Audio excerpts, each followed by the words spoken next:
Mukunda jewellers మొట్టమొదటిసారి factory outlet. Making ఛార్జీలు లేవు. బ్రాంచెస్ కూకట్పల్లి, కొత్తపేట, సోమాజిగూడ మరియు ఖమ్మం.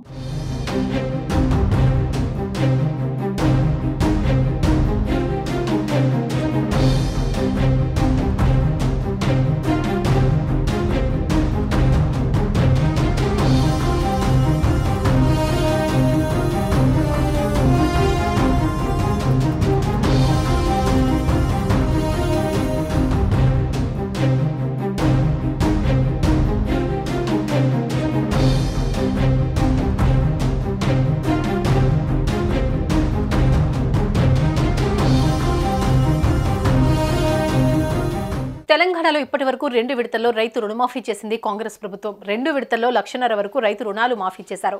అయితే కొంతమందికి అర్హత ఉన్నా రైతు రుణమాఫీ జరగలేదు. దీంతో రుణమాఫీ కాని రైతులకు న్యాయం చేసేందుకు కాంగ్రెస్ సర్కార్ రెడీ అయింది. అర్హులై ఉండి సాంకేతిక కారణాలతో రుణమాఫీ కాని వారి కోసం 4 రోజుల పాటు స్పెషల్ డ్రైవ్ నిర్వహించి వారందరి రుణాలను మాఫీ చేస్తామని ప్రభుత్వం తెలిపింది.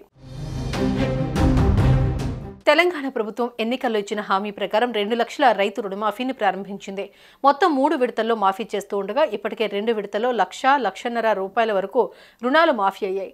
ఆగస్టు 15న 3వ విడతగా 1,50,000 నుంచి 2 లక్షల వరకు రైతు రుణమాఫీ చేసేందుకు ప్రభుత్వం సిద్ధమైంది. అయితే ఇప్పటి వరకు 2 విడతల్లో రుణమాఫీ జరగగా కొందరు అర్హులైన రైతులకు మాఫీ జరగలేదు. బ్యాంక్ అకౌంట్ నెంబర్లలో తప్పులు, ఆధార వివరాలు సరిపోలకపోవడం, వివిధ సాంకేతిక కారణాలతో రైతు రుణమాఫీ జరగలేదు. దీంతో ఆయా రైతులు ఆందోళనకు గురవుతున్నారు.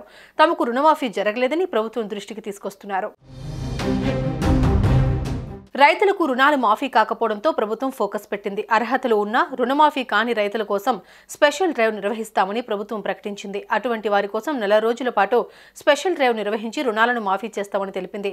రైతులు ఎవరూ అధైర్యపడొద్దని, ఆందోళనకు గురి కావద్దని సూచించింది. తమ ప్రభుత్వంలో అర్హులైన ప్రతి ఒక్కరికి సంక్షేమ ఫలాలు అందుతాయని ఇప్పటికే సీఎం రేవంత్ రెడ్డి స్పష్టం చేశారు. మరోవైపు రైతులకు ఇచ్చిన మాట ప్రకారం ప్రభుత్వం 2 విడతల్లో కలిపి మొత్తం 17.75 లక్షల మంది రైతులకు 12,224 కోట్ల రూపాయల లోన్లు మాఫీ చేసింది. ఇక ఆగస్టు 15 నాటికి 2 లక్షల లోపున్న పంట రుణాలను మాఫీ చేసేందుకు 3వ విడత జాబితాను ప్రకటించేందుకు అధికారులు కసరత్తు చేస్తున్నారు. 3వ విడత రుణమాఫీకి 10,000 కోట్లకు పైగా అవసరమవుతాయని ప్రభుత్వం భావిస్తోంది. ఈ మొత్తంలో 70% పైగా ఫండ్స్ ను ఇప్పటికే ఆర్థిక శాఖ సిద్ధం చేసుకుంది. సుమన్ టీవీలో మీ పర్సనల్ అండ్ బిజినెస్ ప్రమోషన్స్ కోసం కింది నెంబర్కి కాంటాక్ట్ చేయండి.